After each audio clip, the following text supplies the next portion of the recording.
Hey, this is Gary. This is Mike. And Daniel. We're not professionals. We're just three addicts sharing our experiences, strength, and hope regarding recovery. Having had a spiritual awakening as a result of these steps, we tried to carry this message to other addicts and to practice these principles in our lives. Welcome to another episode of the 12th Step Podcast. This is Mike. And this is Gary. This is Daniel. Goodness. It is so good to be together again. It's nice to have you in the room. It's Yes. good to be here. It's good to be here. An exciting night. We have 2 or 3 folks that have reached out looking for some information, and I'm going to go ahead and read the first. This podcast tonight will be a response to Richard. Yes. Richard sent an email and has asked a couple of things. He said, "Hello, gentlemen. I hope this message finds you well. I've been reflecting on the concept of first-order changes and find myself struggling to fully understand how to implement them effectively. I'd greatly appreciate your insights or any guidance you can offer to help clarify this process. Thank you in advance for your time and expertise. I look forward to your advice. Best regards, Richard." First-order changes. First-order Yes. changes. We've done a couple episodes on first-order changes, but this is Yeah. fun. It's nice to revisit it. What's great about this that I like, anyway, is that it's fun to revisit first-order changes after having accumulated some clean time. Yeah. I remember, I think first-order changes were some of the topics that we've dealt with very, very early on. So Yeah. In fact, it might have been like the first couple One of the first couple one of the very episodes. first episodes we did. So where we've been at this for a couple of years, it's really fun now to come back from a different perspective and talk about first-order changes to see if we can add some insight for Richard. Yeah. One of our listeners who reached out. So, start us off. What do you think? First order changes. Well, let's just revisit the concept of what a first order change is. It's a great place to start. So it's the idea that you're going to remove yourself from the environment or change something about the environment that is causing problems. So really, really good. I'll give you some examples of some of my first order changes. One of my first order changes was I had to change all the passwords on my devices. Yes. Eventually, I just got rid of most of my devices. Right. Those were, first order Yeah. changes. And, Right. and then for years and years and years, I used a flip phone that had no internet connectivity whatsoever. Could be things like canceling subscriptions. It could be things like actually literally taking things out of your home, physical pornography, Right. or if you're like dealing with substance abuse, things like that, then you're gonna get rid of all of that stuff out of your home. Sure. Wanna I mean, jump it's in on any of that? also as simple, not taking your device into the bathroom. Yeah. For me, as soon as I'm home, my device no longer sits in my pocket. Yeah. So it doesn't travel all over the place when I'm home. It sits on a counter, it's on the table, or maybe in the the armrest of the couch, but it's not on me. And the other first order change is I'm not constantly checking it. Yeah. If it buzzes, I'll look at it and glance at it. If it's something important, I'll address it. But otherwise, it just stays there until I'm done with whatever I'm doing, and then I'll get to it. Right. Because it used to be like, man, I was just like, it was kind of this phantom feeling like it would buzz in my Right. in my pocket, like, and I'd always have to check it. Sure. And even if it wasn't, I'd have to pull it out. So having it off of me is a big deal, as well as being intentional when I get onto the internet. That's another first order change I implemented instead of just being on there just to be on there. I think one of the most important things regarding first order changes is a solid evaluation of where it is that we're acting out. Where are we getting the information from? Our new age addicts typically always get it from their phone. That's a very nice. Sure. So I think you've given some good ideas on dealing with the phone. I was not such that I went to the phone a lot. Now, don't let me mislead anybody. There's no doubt about it. I used the phone and I had access to a variety of things, and I had a pathway on my phone. But my bigger acting out areas were email and a handful of other things, and so I would use my phone to connect with the emails and a few things like that, and maybe some sites. I would go to a few sites. So getting rid of the internet on my phone was the first thing I did, and by blocking a lot of that stuff on the internet, and give me no access to that. That's how I went about that. That is not an easy task. It's doable. If you're an iPhone user, there is a way to do that. I don't know about some of the other phones, but I know that within the iPhone environment, I was able to knock the internet out completely. It required a code to do so. And I remember the time I did this, I actually handed the phone to our common counselor and said, it needs a code. And when you put this code in there, I will no longer have a search capability on my phone to be able to access the internet. So he punched in a code. Let me guess, he's forgotten it. And he handed it back to me. And I said, do you know what the code is in case I need to get into it? And he said, no, you didn't tell me that. So this phone that I've had all the way along has no internet access, and nor do I have any way of being able to do that. Now, in the iPhone environment, you're able to do two things. You can block apps, which is critical because there's a lot of apps out there that are not healthy for an addict. And you can block the internet. You can block the Siri searches. Yeah. Now, if you have an app on there that has to do with, Has a specific rating. Or whatever, or directions or whatever it is you want to do, you it's not that those are the problematic things.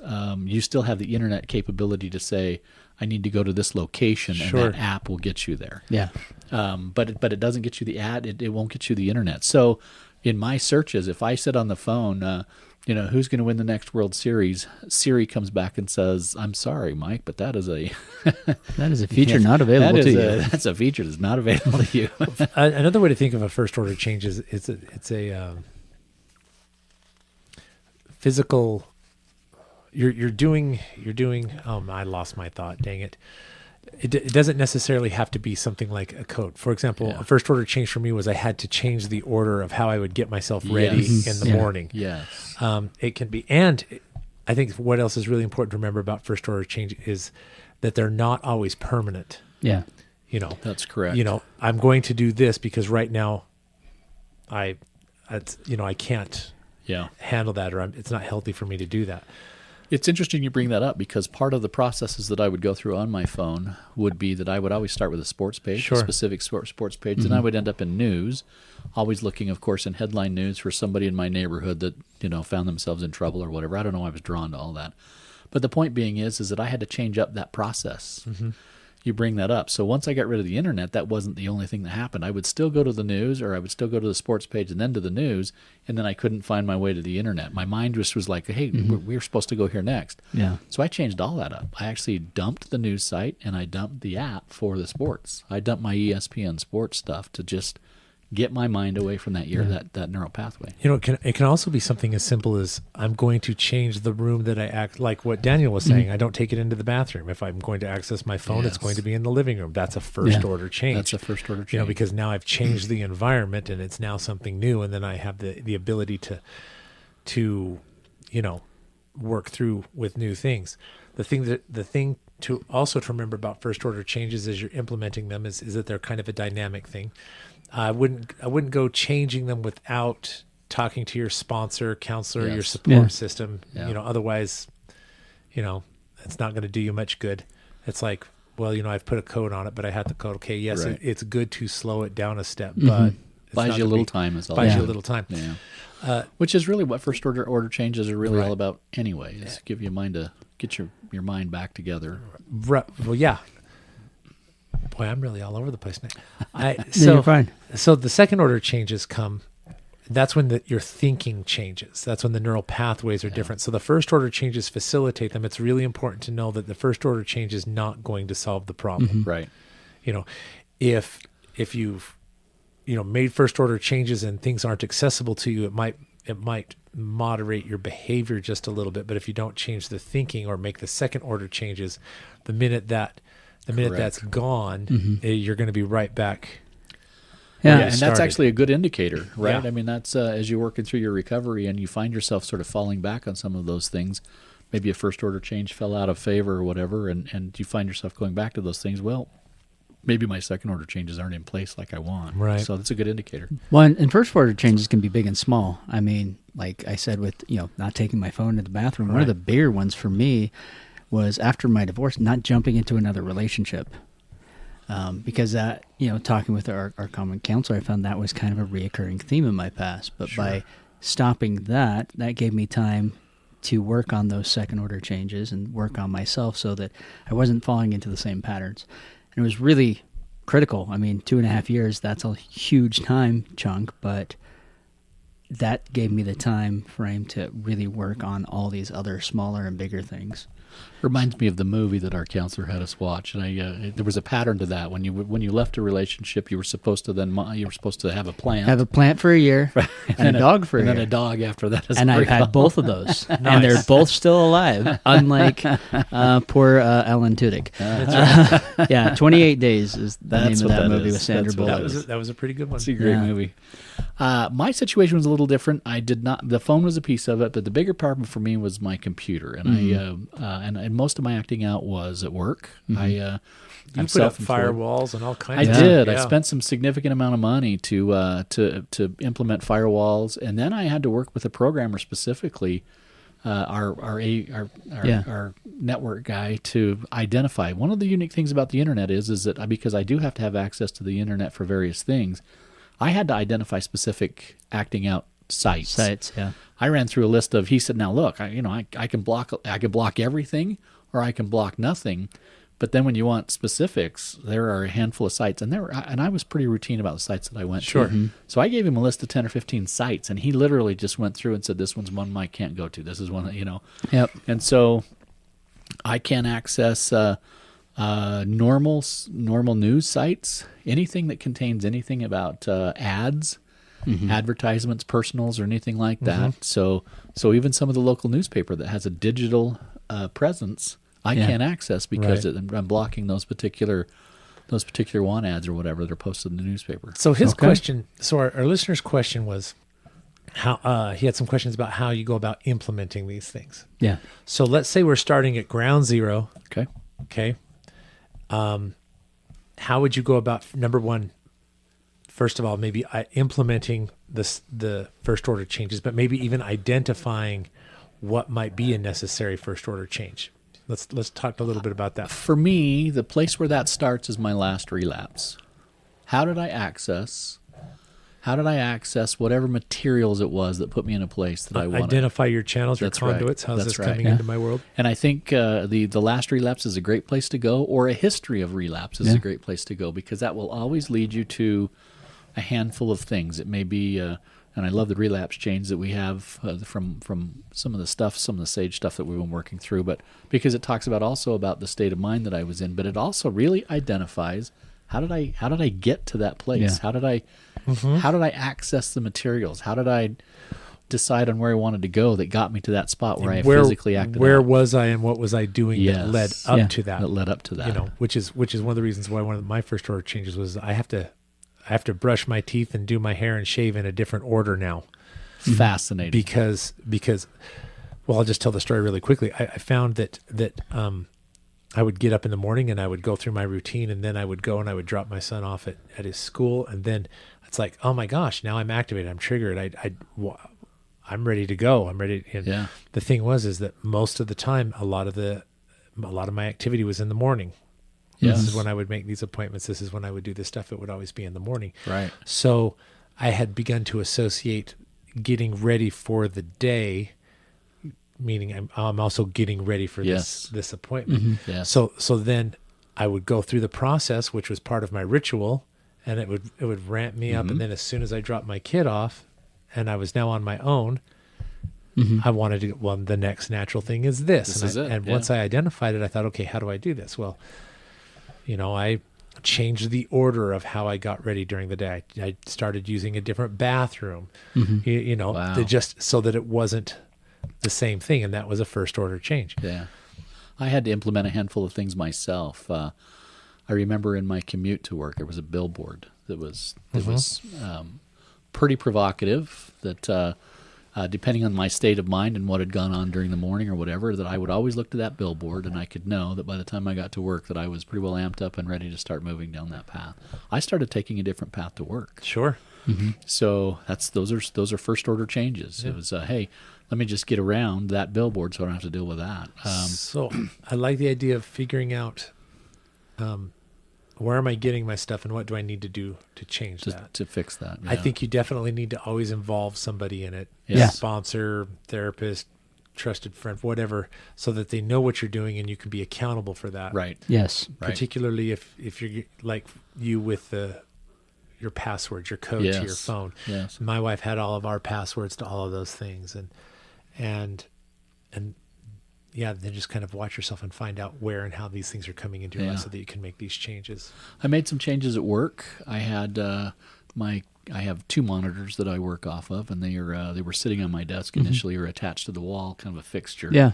Which prevented me from anybody seeing what I was computing on. I actually, they would come in and they could literally stand in front of my desk, looking over the top of the computers, and not see what it was that I was looking at. So, I never had any oversight whatsoever in terms of my computers. I actually fixed all of that. I went to a mobile stand, which allowed me then to turn my computers if I was having a particularly difficult day. And that's one of the things I did find out is that I tended to act out on various days. When there are days when I'm fine and there are days when I'm not fine. And on those days I was fine, I would take my computer and I would physically turn those monitors.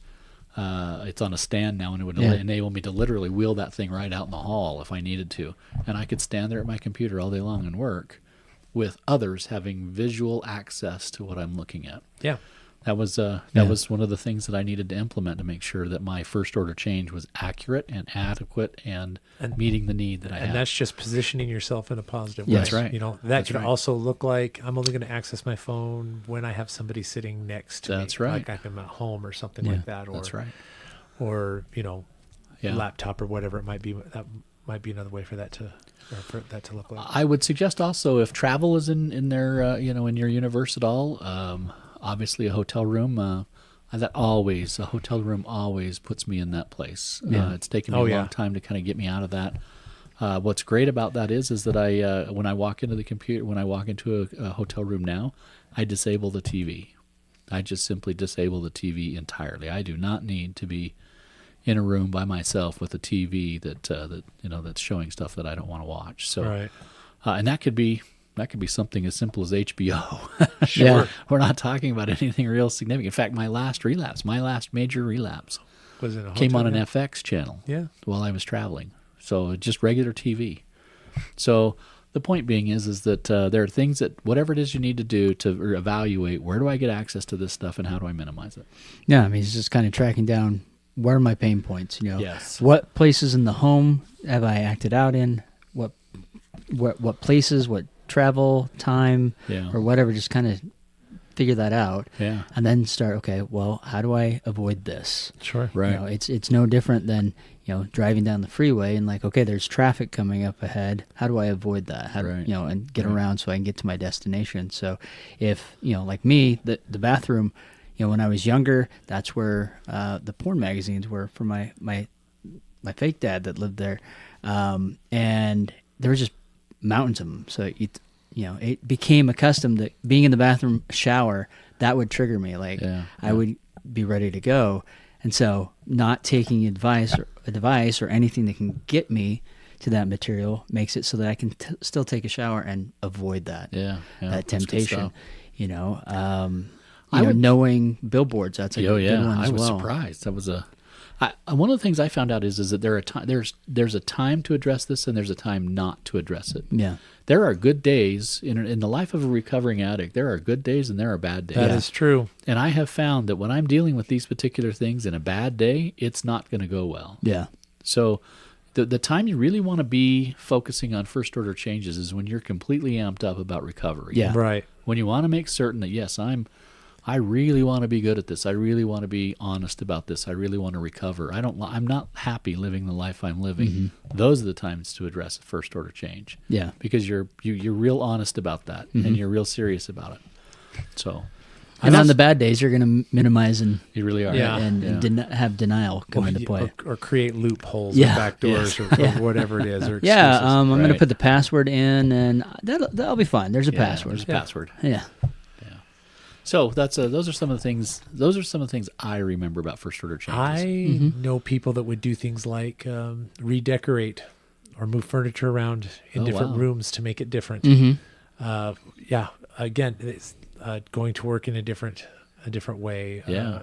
Just it can be little things, it can be big things, but kind of watch yourself and know that you're going to have to make some first order changes. Some of them might be difficult, and they're not always permanent. You Right, know, right. I had a flip phone forever and ever and ever, and then when it came to the point that it no longer supported that technology. I was presented with okay, is this something I can introduce back into my life? Can I recover this back into my life and do it in a healthy way? And before those changes were made, I would talk to everybody that was involved in my Yes. my recovery and in that support system before I made those changes. But there will come a point in time when a lot of things that you have to do without to a certain degree can begin to come back. Yes. Yes. There were some, I don't know. Okay, I'll use this example: video games. Okay, I was really, really addicted to video games right along with everything else. Right. Now, for years and years and years, for like 10 years, I didn't touch video games at all. Yeah. Right. Okay. And then as my youngest kids started getting older and wanting me to play some of these things with them, and then I could say, okay, I'll go ahead and I'll sit down and I'll play this game with you, and we'll play from this time to this time, and I was able to introduce some of that back into my life in a healthy way. What's fascinating about that is you're talking about a guy who's got 10 plus years of recovery. Yeah. And still looking at first order changes. His son's saying, hey, let's play video games. And the way you do that is set parameters around it. I am willing to play this game with you, but you have to be here. It's with you. And we're only playing for X amount of time. Yeah. We are always still evaluating first order changes. Yeah. That is part of an addict's life. Well, and not only that, first order change can still even be not connected to your addiction.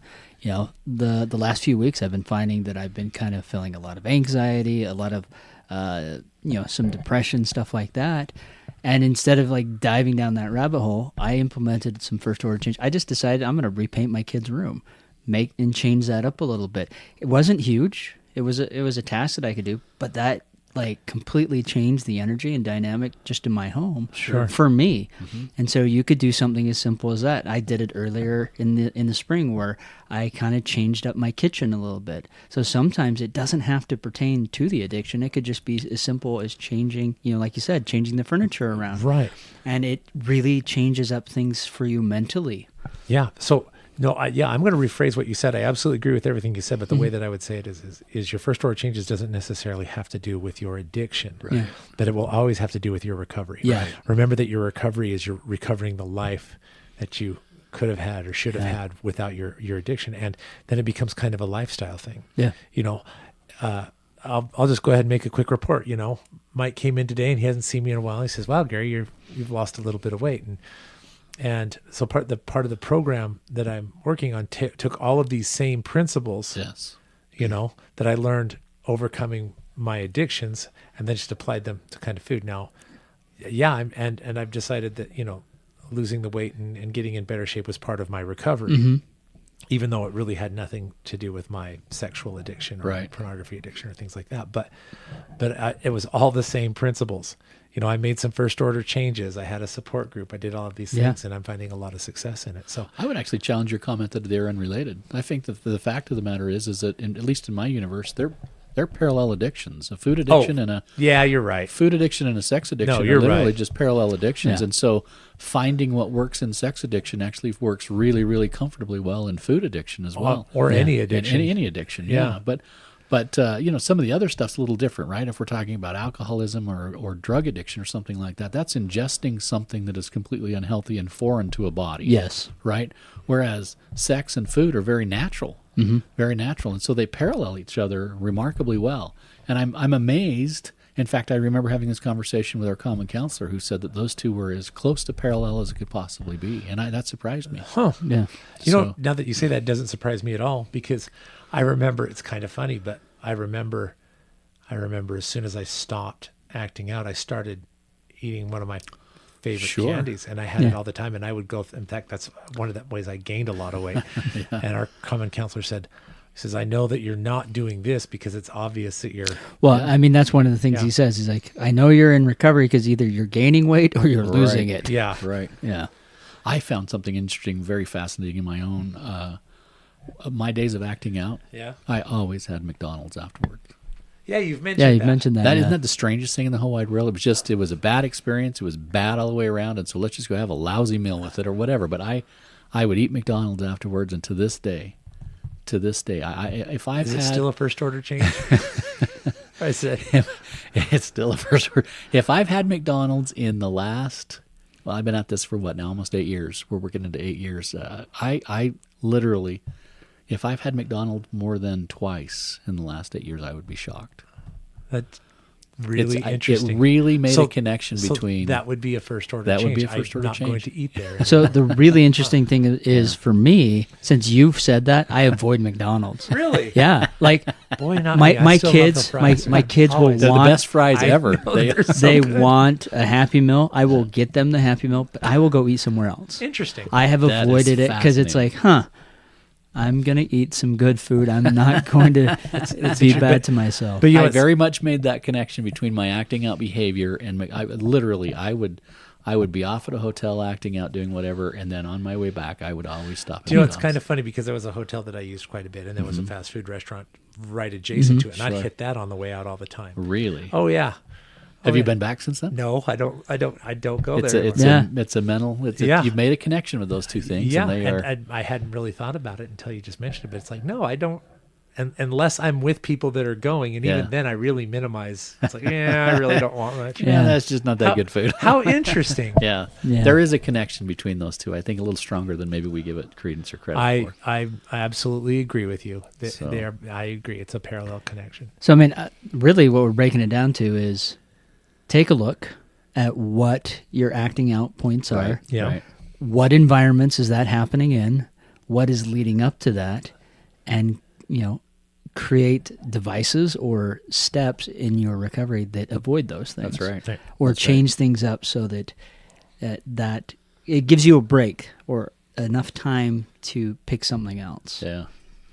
Or removes the things that set you on the path. Yes. The fact of the matter is that you can be as geeky about recovery as you want to be. Oh, for because sure. there is so much opportunity to really evaluate your life and find those points where you interface with bad behavior. And if you can navigate those particular points and all the bad mood and everything else that goes around it, maybe it's a fight with a spouse, whatever it is that Yeah. brings you to that place, and do some work in those areas, it's going to help.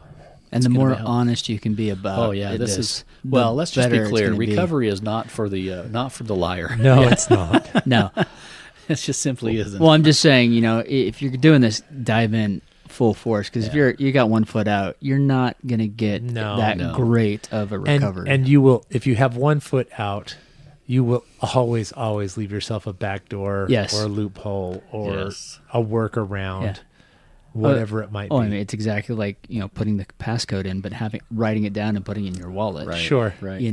Yes, it's technically doing that, but it's just as easy to grab that code in and punch it in, and you're Yeah. there. It was a big step for me. I don't know what it was like for you all, but it was a huge step for me to give up that phone. I'd been in recovery for nearly a year and a half before I actually handed the phone to our common counselor and said, "Okay, I think I'm ready to be done with this." And he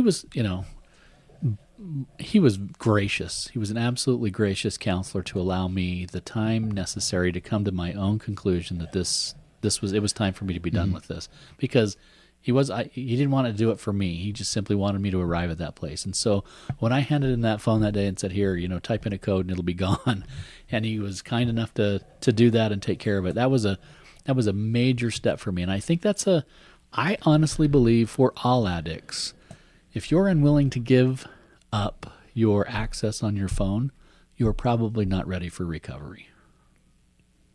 You're just simply not. You're hanging on to it. Yeah, it's too. You've decided it's too important. There's no possible way you could live this life without it. Your body, you're struggling with all of that. If you're not willing to give the phone up, in all likelihood, you're probably not ready for recovery.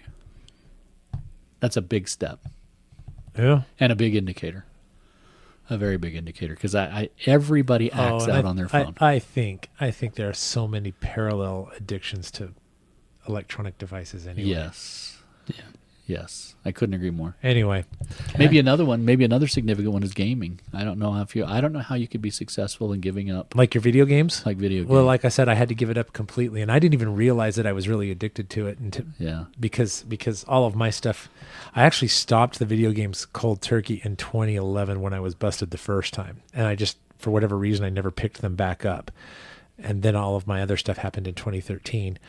But But it was until I looked back and I Yeah. thought, oh my gosh, that was a parallel addiction, and Yeah. it was like intimately big. connected. Yeah. You know, I would play one and then I'd go do the other, and vice versa, and back Right. and forth, and that was really interesting. And I've often reflected, had I not, I would have struggled much harder.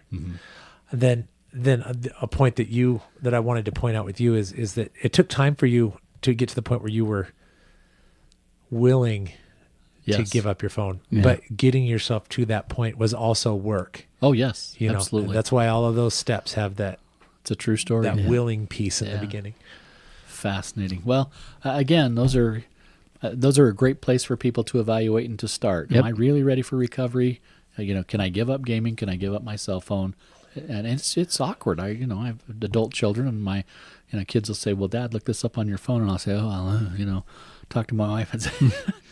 Can you Google that and see what? Yeah.